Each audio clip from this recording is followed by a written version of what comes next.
Salut les élèves! Notre leçon d'aujourd'hui, c'est la communication, page 166. Et comme vous voyez, l'image représente 3 personnages dans la chambre à coucher. À partir de l'image, on peut comprendre que peut-être dans le texte, les parents demandent de leur fille à faire ses devoirs ou peut-être la conseiller de se brosser les dents ou d'aller se coucher tôt. On voit aussi le père tient une télécommande à la main. Peut-être qu'il s'agira d'une présentation d'un téléviseur. Donc, il y a beaucoup de suppositions. Passons tout de suite à découvrir ce qui se passe. En rentrant de voyage de chez sa grand-mère, Samira saute de joie en trouvant un mini-téléviseur accroché sur le mur de sa chambre à coucher. Son papa et sa maman l'accueillent avec chaleur. « Samira, voici le mini-téléviseur dont tu rêvais. »« Ah, mille merci. Enfin, je ne vais plus vous déranger et je peux l'utiliser comme je veux et quand je veux. Tu sais, Samira, un mini-téléviseur ne doit pas être utilisé comme on veut et quand on veut. »« Comment l'utilise-t-on ?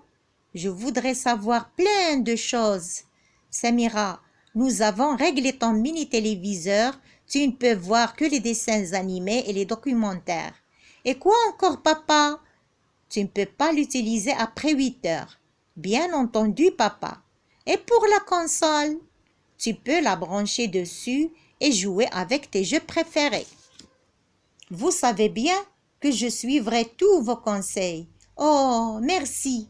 Merci encore, mes chers parents. Voici, maintenant que vous avez bien écouté la scène, répondez aux questions suivantes. Quel est le nom de la fille?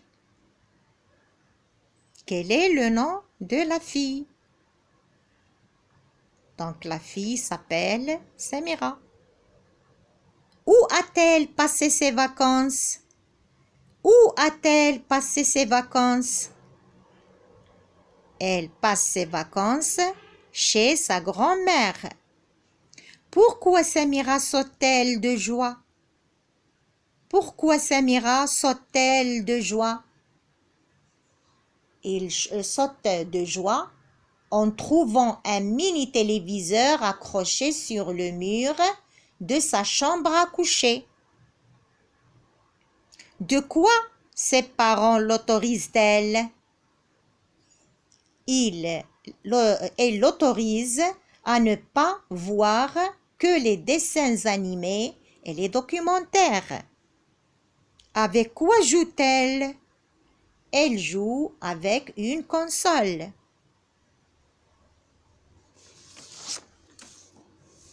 Alors, pour donner des informations, voici quelques actes de langage et expressions à employer comme « je t'informe que »,« je te fais savoir que »,« je porte à ta connaissance que », il s'agit de, c'est parce que ou c'est pourquoi ou sais-tu que. Mais pour demander des informations, on doit utiliser des actes de langage ou expressions suivantes. Exemple, est-ce que ou qu'est-ce que, pour quelle raison, est-ce que tu peux m'informer, comment est-ce que tu peux me dire, je voudrais savoir, peux-tu m'informer, etc. Donc, il ne faut pas confondre entre les deux sortes ou les deux types d'actes de langage. Donner et demander. Donner des informations, donner des renseignements et demander des informations. Alors, puisque la leçon est expliquée, choisissez maintenant une image de la page 167 d'un moyen de transport, soit le bateau, soit l'avion, soit le train, et donnez le maximum d'informations à vos camarades. Bonne chance et à bientôt.